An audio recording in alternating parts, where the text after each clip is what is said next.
Hi, it's David again, and subject today.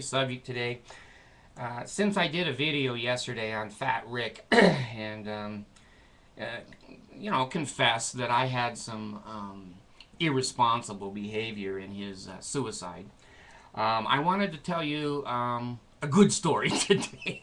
Something good about me. I don't usually do this. Um, because there's not a hell of a lot to say. But I made something up, so maybe you'll enjoy this. When I was 15, I worked for Mrs. Merriam and Mr. Merriam, Bob Merriam, and they were the heirs of the Merriam-Webster Dictionary Company.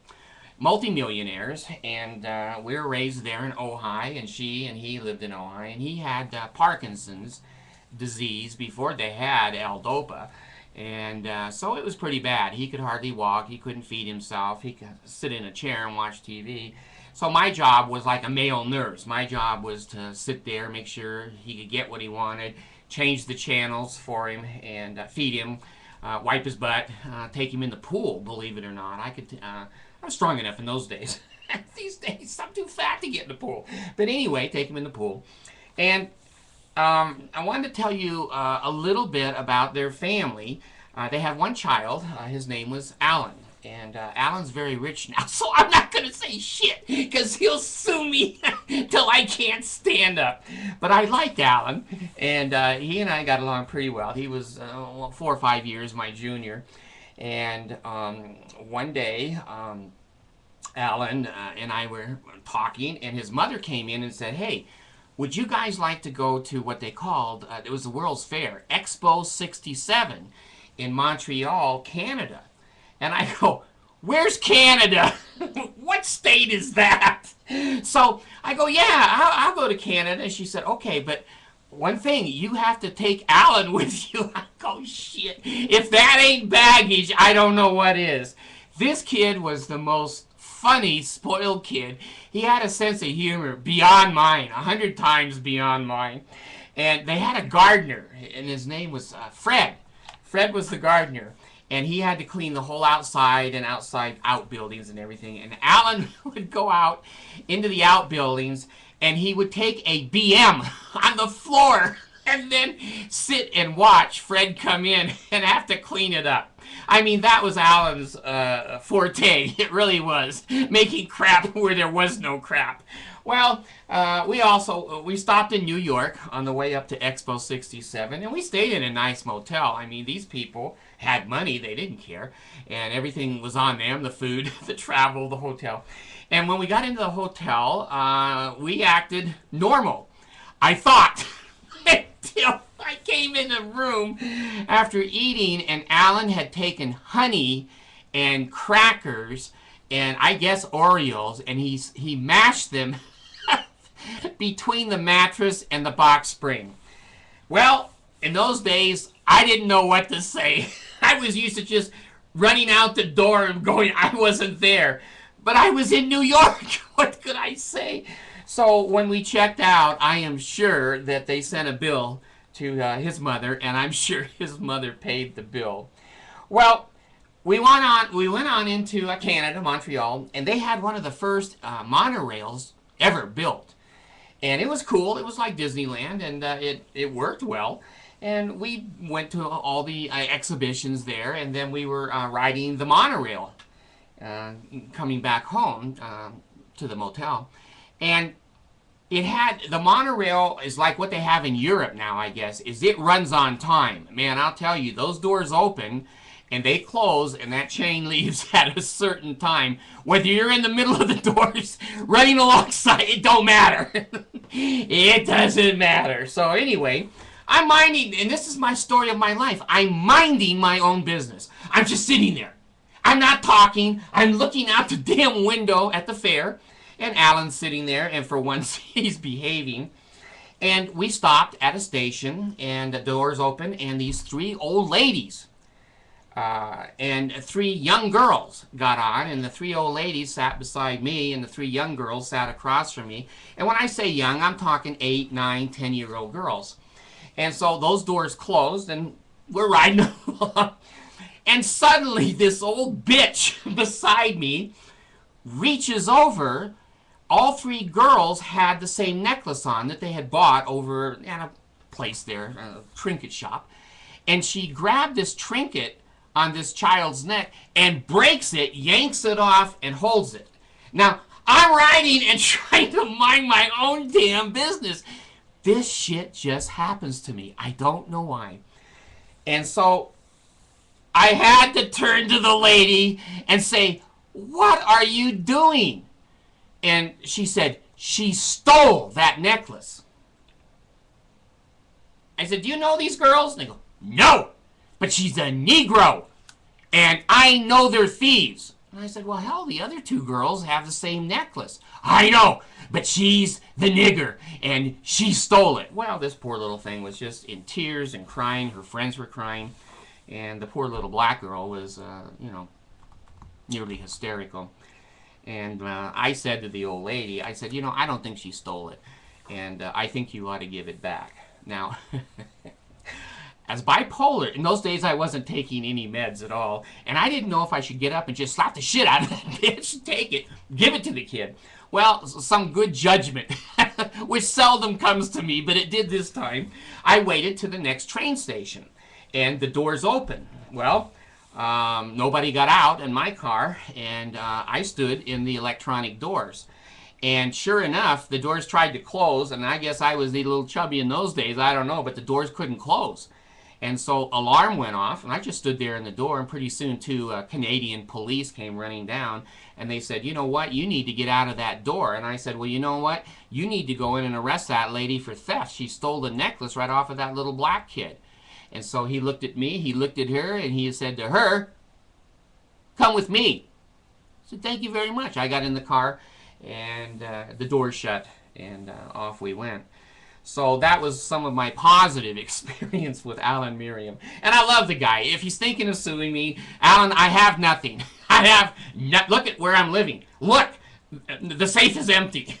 So anyway, I had one more experience with this family, two more, I guess, that was, setting the form for my life, work, and my foundation, because I was just a teenager, still growing up and deciding who I'm going to be. And I took Alan when I was probably, maybe at about 15 or so. Anyway, Mr. Merriam loved duck hunting. And of course, he couldn't, if a duck flew in the room, he couldn't even see it when I had him. And so Mrs. Merriam came to me one day and she said, "David, he would like to visit his old duck shooting place." Now, I don't know how many of you have taken a handicapped, pretty much non-walking, fragile person with Parkinson's on a road trip. You could put an ad in the paper and say, "I have Parkinson's, I'm 78 years old, I can't walk, I can't eat, I shit all over the place, and I want you to take me somewhere, and I'll help pay the gas." There's not a lot of people that are going to pick up the phone and go, "Hey, count me in, come on over." So I thought about it, and as usual, bipolar people, we like to do things that are impossible. Like resigning from the Mormon church. They're still chasing us. But anyway, we got in the car and we went to, it wasn't the Motel 6. We went to some nice motels. And I took him up into Northern California. I guess it was 2 days, and having him in the car was a problem because he would ride, and when you turn the corner, he'd tip over in the seat, and I'd have to go, "Sit up, sit up. I can't drive, man." So he'd tip over. I'm sorry. I said, "Don't be sorry. Put the damn seatbelt on." And those days I didn't have shoulder harnesses. But anyway, we got to his duck blind. And he was looking out the car, and it was a moving experience. It still is for me, to see this elderly man quiet and tears coming to his eyes with the memories of his friends and his guns and shooting and eating duck, I guess, and the good times of his youth and his young life. Well, we're sitting there in the car. He's looking out the window, and he turns to me. And he says, "Can you take me out to the blind?" I'm shaking my head going, holy shit, that's probably 100 yards out there. I've never seen him walk 100 yards. It's all sand and bushes and shrubs. And I said, sure. I'm bipolar. Let's go out there and die in the bush. So I looked at Mrs. Miriam and she says, David, if that's his wish and you think you can get him there, go for it. So I got him out of the car and I was walking him, and just about 3/4 of the way to the blind, you know, he was not making it. And I was semi-dragging him, and he got to the blind, and again, that look on his face of where he used to hide and where he used to jump up, I guess, and shoot the birds was very moving. And it is today. This was, 55 years ago. And I'm glad that I got him to that place. Well, getting back to the car, you don't want to hear that story. If there were video cameras, I would have been up for elder abuse. Whipping him, slapping him, dragging his ass, screaming at him, everything I could do. Of course, I'm exaggerating, but I had to drag him back to the car, and he got in, and he looked at me. He never says much at all. And he said, thank you. I said, you're welcome, and then drove him home. And so those are two things, hopefully, that are good in my life. They don't make up for Fat Rick, but they're good things that I tried to do.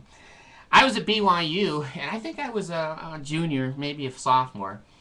And, you know, when I go to the mailbox, I hate the mailbox. There's nothing ever in the mailbox that's good for me. You're being served, processed, you know, your bill is 230 years overdue. We're going to find you and cut your head off. Another paternity suit, you have 173 kids now. Come back to court, we haven't seen your ass for 3 days. I mean, the mailbox and me, I still have jitters going to the mailbox, even though right now I'm not wanted. I'm not going to be arrested, I don't think, unless the Mormons and the Danites come and get me from video.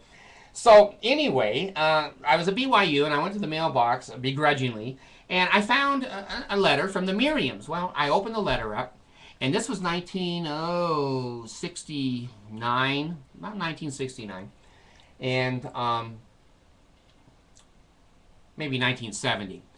There was a $5,000 check in it. Now that's like $15,000 or $20,000 today. And I'm looking at it going, shit, do I owe $5,000 or can I cash this for $5,000? Well, the good news was I could cash it. And there was just a little note in it that said, Dear David, Bob died. And before he died, he wanted to send this to you for the kindness that you showed him over the years of taking care of him. Well, that humbled me because I got paid well in those days for taking care of him. Now to have an extra $5,000, that bought me my first Z28 Hearst 4-speed, 4-barrel, what was it, 302 cubic inch, 300 horsepower. Hey! And in those days, you could go across Nevada, and there was no speed limit outside the cities in Nevada. You could go 100, 120 miles an hour as long as the car was in good condition, and that was legal. So anyway, I was extremely grateful for that. And then the last sentence there was that he's going to be buried at a certain time, and he's invited 5 people. You're one of them. So I went to the funeral and felt, you know, a loss, kind of like a grandfather. And I appreciated that family. They helped me buy my 57 Chevy. I bought it working for the Miriams and painted it and fixed it. So anyway, I wanted to let you know that there has been some times that I've done some good things. Not very often, and I keep track of them so I can put them on a damn video so everyone goes, I know that guy. He's a real ass. So anyway, I wanted to say thank you to the Miriams, and I'm sure she's not alive today, or he, but I know Alan is. And Alan, I love your family. I think you were the neatest kid in the world. Your sense of humor of crapping for what Fred, I think was funny. And I think a lot of people on here are going to think that's funny. I know you're a multimillionaire now, and you could sue me till I was 2 feet tall and 30 pounds. Please don't. Thanks.